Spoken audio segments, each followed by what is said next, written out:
咁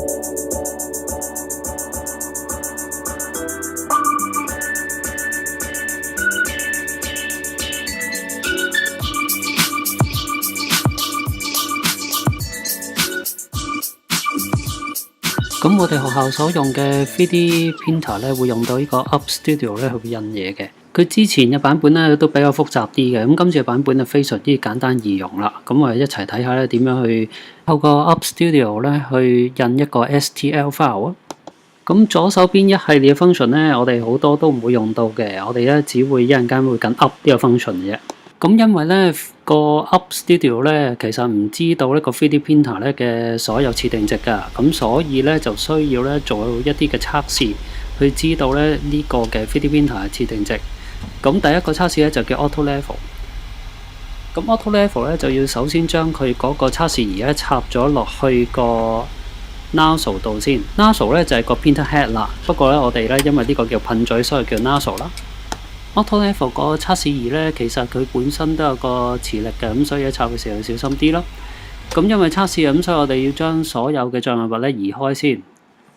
咁跟住我哋去翻 Up Studio 啦，我哋揀 Up 啦。跟住咧有個 Calibrate 嘅 ，Calibrate 裏邊咧有個叫 Auto Level 嘅。咁跟住我哋就會進行咧對個 platform 嘅9點測試啦。咁呢個測試咧將會歷時大約2分幾3分鐘嘅，都比較耐嘅。咁所以咧我都會用快鏡啦。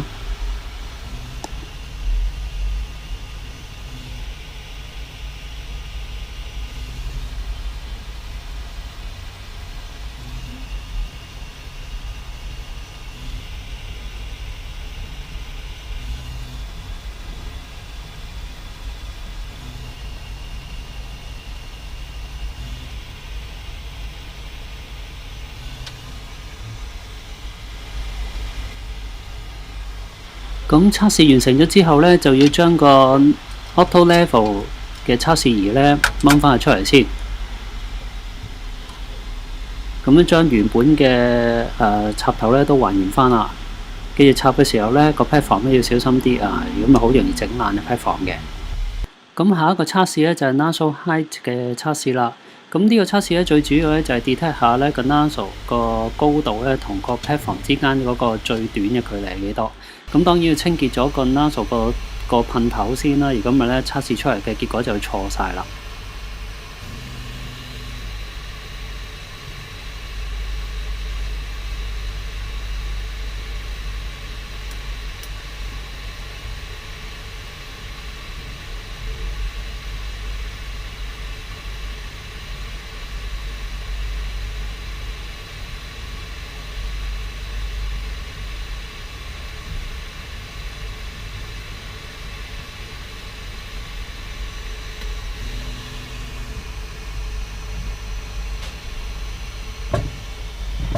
咁經歷咗 Auto Level 啦，同埋 nozzle height test 之後咧，咁你見到咧，其實所有嘅 value 咧都已經記載住喺個 Up Studio 度啦。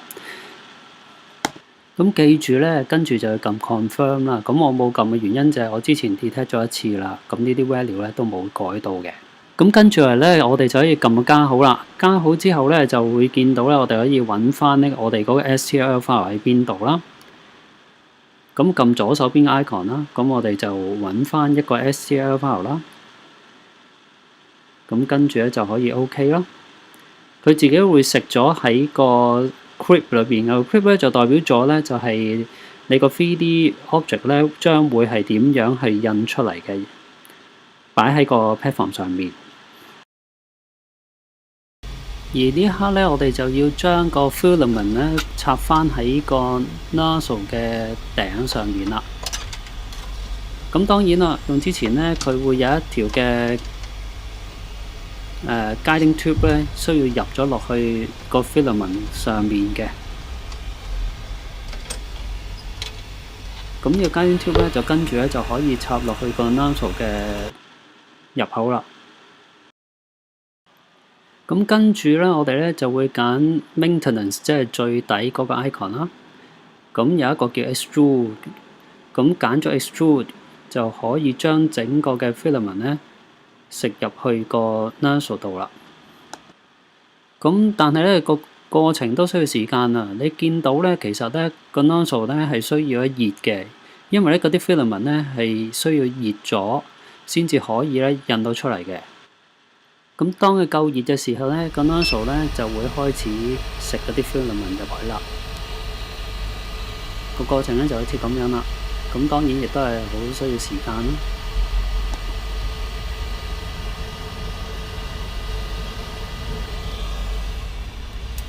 咁當佢食緊嘅時候咧，你與此同時咧喺個 nozzle 度咧就會見到有啲 filament 咧走出嚟啦。咁呢啲咧就係一啲溶咗嘅 filament 啦。咁我哋咧要拎走佢嘅，咁咪一陣間咧影響印出嚟嘅效果㗎。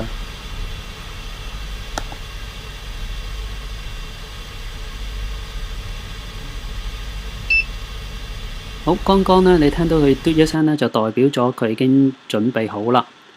亦都準備好印嘢啦，咁與此同時咧，我哋就可以開始印嘢啦。咁因為咧，我哋呢個 filament 咧，成卷嘅 filament 曾經印過，咁所以佢都有一啲 warning message 咧，話俾我哋聽咧，就係個 filament 咧好似唔係好夠咁樣。咁但係唔緊要嘅，如果你確定真係夠嘅話咧，其實照去印都冇問題㗎。咁當我哋確定咗之後咧，列印過程正式開始啦。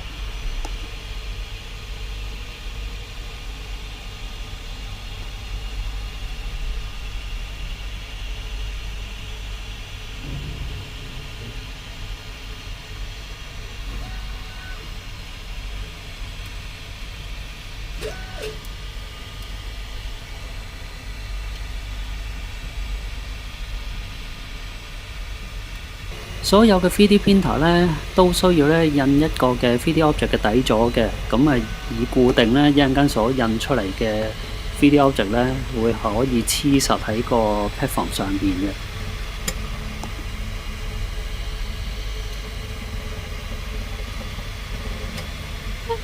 與此同時咧，我哋要睇下咧，我哋所印嘅 3D object 咧係咪離開咗個 platform 喎？如果一旦咧離開咗 platform 或者唔滿意嘅話咧，我哋就要停止佢繼續印啦，以免咧嘥咗啲 filament 咯。